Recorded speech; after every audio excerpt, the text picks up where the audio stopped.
Bahawa Malaysia menyerahkan 5,207 hektar tanah kepada Indonesia sebagai pampasan bagi 3 kampung di kawasan Nunukan Berampiran Sempadan Sabah, Kalimantan. 5,207 hektar tanah Malaysia masuk Indonesia. Perdana Menteri khianat, jual negara. Kita boleh pilih untuk bergaduh dan berperang dengan Indonesia. Di hadapan mahasiswa, Anwar membongkar kepalsuan narasi lawan yang hobi jualan sentimen Melayu Islam, namun faktanya sering iri hati dan gemar mengklaim budaya Indonesia. Soal 5.000 hektar lahan yang diributkan, Anwar menegaskan itu bukan penyerahan wilayah, melainkan pengakuan hak sah Indonesia berdasarkan perjanjian kolonial Inggris-Belanda. Ribuan hektar itu sejatinya sudah dikelola Indonesia sejak lama, namun baru sekarang disahkan secara berani oleh Perdana Menteri Malaysia demi kepastian hukum. Meski fakta sudah benderang, oposisi tetap kebakaran jenggot dan menuntut sidang khusus di parlemen. Inilah bukti bahwa bagi mereka, provokasi lebih penting daripada integritas data. Debat parlimen pagi tadi, isunya sempadan di perbatasan Sabah Sarawak. Yang disebutnya Perdana Menteri khianat, jual negara. Fakta belum tahu.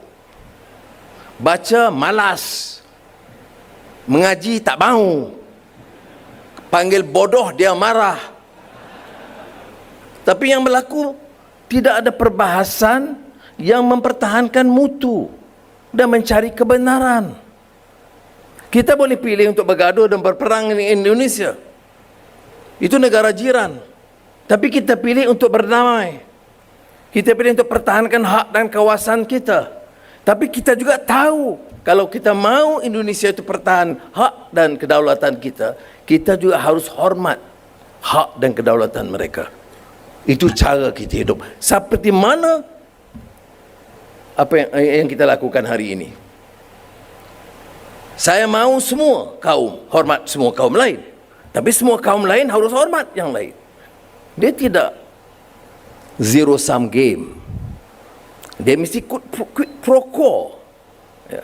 Kita hormat, belajar hormat. Sebab itu di antara isu integral, pokok dan asasi dalam kerangka madani adalah untuk hormat. Kami di sini ingin buat kenyataan balas terhadap kenyataan yang dikeluarkan oleh Yang Amat Muhammad Tambun semalam, yang mana beliau cukup beremosi. Bukan sahaja dalam Dewan Rakyat, tapi di luar Dewan Rakyat. Minggu lepas beremosi bila mana Ketua Pembangkang bertanyakan, mendapatkan penjelasan. Semalam beliau beremosi menuduh pendang. Lepas tu petangnya di majlis bersama mahasiswa pun beremosi lagi, kata kami bodoh, tak tahu baca dan sebagainya. Sekarang ini kami nak bertanya semula kepada Yang Amat Muhammad Tambun, apa yang beliau maksudkan dengan istilah yang dikatakan sebagai yang 5,000 hektar yang dilepas, yang katanya bukan milik Malaysia tapi sudah jadi milik Indonesia, tapi diberi anggapan seolah-olah ianya no man's land. Ini perkara yang tidak jelas, yang sebenarnya kami tuntut daripada Tuan Yang di-Pertua Dewan Rakyat. Sesi penerangan satu hala tidak mencukupi. Sepatutnya ada perbahasan yang melibatkan kedua-dua belah pihak, kerajaan dan pembangkang. Pada awalnya, untuk makluman rakyat Malaysia, Tuan Yang di-Pertua Dewan Rakyat bagi seorang pembahas dari dua belah pihak. Selang sejam selepas diberi kebenaran tersebut, kebenaran untuk membahaskan penerangan Yang Muhammad Tambun tentang hal ini ditarik balik. Kenapa? Jadi, untuk mengatasi kelompongan yang berlaku dalam Dewan Rakyat tersebut, saya selaku ahli Parlimen Machang dan Perikatan Nasional telah membawa usul di bawah Peraturan 18/1 dan 2 untuk disegerakan usul tersebut, membincangkan semula perbahasan melibatkan jajaran sempadan Indonesia-Malaysia ini. Kerana apa? Kerana seperti mana yang Tambun sendiri jelaskan, yang mana Perdana Menteri jelaskan semalam, masih ada banyak lagi outstanding issues yang belum diselesaikan. Jadi saya minta kerajaan dan Dewan Rakyat beri ruang kepada rakyat untuk menilai perbahasan ahli-ahli Dewan Rakyat berhubung hal ini. Antara Malaysia dan Indonesia ini hubungan dua buah negara bersaudara yang sangat mustahak. Tetapi sekiranya tidak diuruskan dengan baik, ia juga pernah menimbulkan sensitiviti antara warga negara kedua-dua buah negara.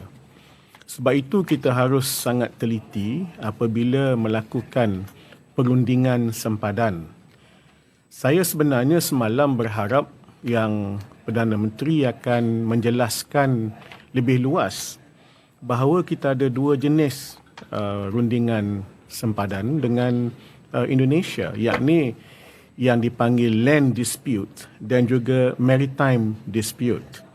Ia ada kaitan antara satu dengan yang lain sebab ada setengah-setengah tempat itu dia dua-dua, dia ada land, dia juga ada maritime.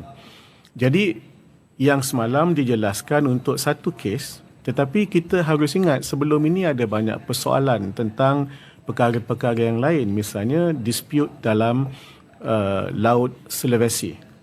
Jadi ini yang semalam hanya dijelaskan satu saja. Betul, dijelaskan yang itu kerana itu isu sekarang, tetapi sepatutnya jelaskan semua. Ambillah kesempatan. Jarang Perdana Menteri datang ke Parlimen membuat ministerial statement tentang ini. Itu yang pertama. Yang kedua, bila PMX menjelaskan semalam, sebenarnya menimbulkan beberapa persoalan lain. Ya, apa yang berlaku kepada tanah yang disebut oleh Yang Berhormat Machang itu? Sebenarnya siapa yang claim kepada tanah itu dan siapa yang dapat apa dan sebagainya? Apa remedy seandainya kita hilang berapa tanah dan mereka hilang berapa tanah, berapa jumlah, apa remedy? Itu remedy tanah. Bagaimana dengan mereka yang terlibat, penduduk yang terlibat? Dari segi remedy, mungkin melibatkan tanaman, mungkin melibatkan harta benda yang lain. Bagaimana soal kewarganegaraan? Jadi itu harus diperjelaskan. Saya bersetuju kita perlu ada debat, bahas, ada usul yang dibentangkan di Dewan Rakyat. Dan nasihat saya lah kepada Perdana Menteri, bila Yang Amat Berhormat bentang di Dewan Rakyat sebagai Perdana Menteri atas isu diplomasi, behave lah sebagai diplomat. Tapi semalam memang conduct unbecoming lah sebagai seorang ketua de facto diplomat negara. Conduct unbecoming, very undiplomatic. Pada masa yang sama, 780 hektar menurut PMX melibatkan Kampung Kabulanggalur, Kampung Lepaga dan Kampung Tetegas kini berada dalam wilayah Malaysia. Pembahagian semula sempadan memfokuskan kawasan Nunukan dan Sebatik, dua pulau yang terletak dekat dengan Tawau, Sabah. Sebelum kita cepat mengungkap tuduhan campur dan tolak antara Malaysia dan Indonesia, perlu dimaklumkan bahawa isu Outstanding Border Problems, OBPs, telah wujud sejak sekian lama. Lebih daripada 100 tahun, malah lebih lama daripada usia negara Malaysia kita sendiri. Kenapa Malaysia dan Indonesia mempunyai sempadan yang tidak menentu? Itu soalan yang penting. Karena kita tidak mau perang, kita harus siap untuk perang. Kita tidak niat mengancam siapa, tapi selalu mereka ganggu kita. Kenapa, saudara-saudara?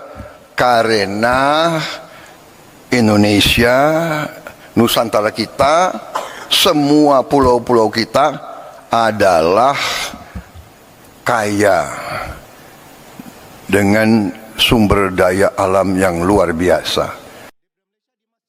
Kegaduhan yang terjadi di parlimen dan warga Malaysia begitu sulit untuk menerima kenyataan. Bagaimana pendapat kalian? Tulis di kolom komentar.